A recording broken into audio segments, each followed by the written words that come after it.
Salvete.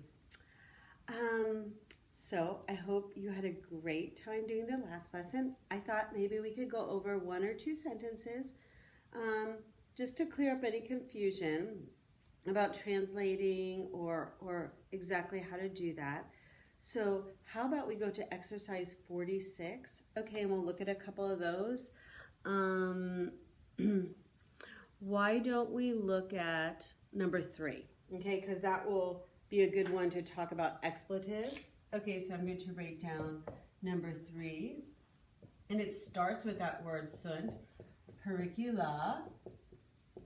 Okay, sunt pericula in Gallia. Let's see, let me put a macron over that A to remind me about ablative singulars. Quod Galli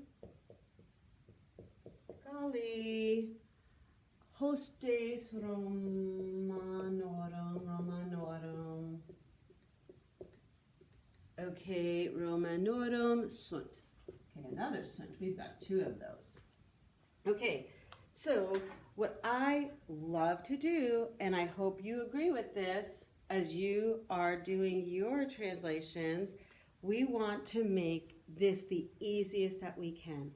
Okay, and so whenever I see a conjunction like quod or said, and sometimes et, I drop myself a stop sign there so that I don't cross that. I don't want to go and grab this verb because this quod right here is telling us this is a separate sentence. It's going to have its own subject and verb. Okay, so I'm now going to go look for those. Ooh, I underlined that, and I know sunt is a linking verb, and that's really important for me to remember, okay? And then this one has another linking verb, okay? So, then I go and I look for my prepositional phrases, and I box those because I don't want to take anything out of those prepositional phrases and use it for any other job in the sentence. Okay, there's not one here. Okay, so now I'm going to look for some other parts of speech. Okay, now I can tell that this sunt, okay, is a subject linking verb. Okay, I'm going to use that as my subject, which would make this a predicate nominative, and different people will label that differently, remember. Okay, then I look at this sunt, okay, and I look at these other words, Galli, hostes, Romanorum, okay, and I think that there's going to be another subject. Now, I could be wrong, but I look at these 2 endings, that I at the end of Galli and that ace on the end of hostes. Either one of those could be nominative plural, which agrees with the verb, plural verb there. So I'm going to choose one of those to be my subject, okay? Now, how should I decide? Either one of those could be my subject. Okay, well, I give preference for the one that comes first. When there's things in a sentence that both could be nominative plural, I give preference for the first one and see if it will work out. Okay, so I'm going to make that one my subject. And then this one, because we know ace, that's not a very good E, by the way, I did there. We know ace in third declension can be either nominative plural or accusative plural. So I'm going to go ahead and make that my direct object. Okay, we'll see how it works out. Aurum, that's always genitive plural. Okay, so I'll make that my genitive. Now I'm ready to roll. Okay, subject verb, remember? Start with that. So in the first one, last time we talked about making this, especially if it's at the beginning of the sentence, say there are. So that's what I'm going to do. There are, okay? There are pericula. Ooh, this is, a lot of times we see that A and we think singular, but remember, if it's a neuter noun, and we're going to talk about third declension neuter nouns today, if it's a neuter noun and it ends in A, it's plural. Okay, that's one of our neuter rules. So there are dangers in Gaul, because, quote, and now I'm going to go subject, verb, direct, object. The Gauls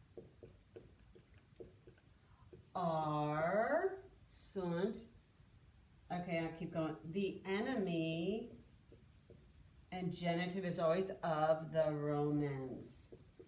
Of the Romans. Okay, genitive plural we got right there. Okay, so hopefully that's the answer that you got. But I want to pause and say there can be other ways to do this. You could have said dangers are in Gaul. Okay, that wouldn't be wrong. Okay, so remember that because of the way that Latin does this, sometimes, you know, it can be done a little bit differently. Okay, so anyway, there's an example from exercise 46. Okay, let's see. I want to do one more because I want to talk about something that gets very confusing for students. So it's this one. It's number 7. Okay, so let's work on number 7 for a bit. And it is Romane reges et gentes Galliae, and I think it's vicerant. Let me just check. I think that's what I've got. Okay, so this one's really interesting because my students often they see these two things, okay, Romani, reges, they notice that they're nominative plural, okay, and they put them together, okay, the Roman kings, okay, which is a valid thing that you're going to learn as we learn adjectives, you can do, but we have to make sense of this sentence. Okay, so we want to beware doing that all the time. Okay, so as we look at this, okay, this et isn't a dividing line because there's no verb over here, so that's not going to be a place we stop. Okay, so I'm first going to go to the verb, vicerant, okay, plural, so I'm looking for a plural subject. Now again, I'm going to the first word. It can be nominative plural, so I'm going to make that my subject. Okay, now the subject in Latin is not always first. Okay, so beware of that thinking that it's always going to be first, but if it can be, I do. Okay, so now I want to look at these things, and this at here is a big, deciding factor for me that these are going to be the same jobs. Okay, so whatever job I'm going to make this is going to be the same job. So I'm going to, because I know ace can be either nominative or accusative, I'm going to try to make this my direct object. Okay, Galliae, that's going to be my genitive. Okay, so now if I go to translate, subject, verb, direct object, I use that kind of pattern when I'm translating. The Romans conquered kings and tribes of Gaul. Okay? The Romans conquered, subject, verb, kings and tribes of Gaul. Okay? So anyway, I don't want to talk about what could have gone wrong with that. Okay? So anyway, now today we are going to learn third declension neuter. Okay? And our model is Flumen, fluminis. Okay? And as all neuter nouns do, there's 2 neuter rules we want to remind ourselves of. Okay? These hold for all neuter nouns. The first one is the nominative and accusative cases are identical. Singular and plural, they're going to be identical. It's super important to remember. Then the second rule is nominative and accusative plural end in A. Okay, so take a moment and try to remind yourself of those 2 rules. Nominative and accusative cases are identical. Nominative and accusative plural end in A. Okay, so we're going to apply those to third declension, but all the other endings are going to be the same, okay, as lex, legis. So let's go ahead and do our model noun for third declension neuter, which is flumen, fluminis. Oh, I spelled that wrong. Okay. Oh, what a mess that N is now. Okay, so here is our model. So we're going to make a declension chart. Okay, so I'm going to abbreviate my cases: nominative, genitive, dative, accusative, ablative, singular and plural. Okay, here we go. Get me some lines on there. Okay, so we always take this flumen and we put it right here. Now, because this is a neuter noun, we know the accusative is exactly like the nominative, so I am going to put flumen right there also. Okay, but now I need to go get a stem. So remember, I get my stem from the genitive singular. So I go to the genitive singular, I'm going to take off the genitive singular ending, is, and my stem is flumen. Do you see that? in. So remember, we cannot get our stem from the nominative singular, so I'm going to write my stem in all these other places. Flumen, flumen. Okay.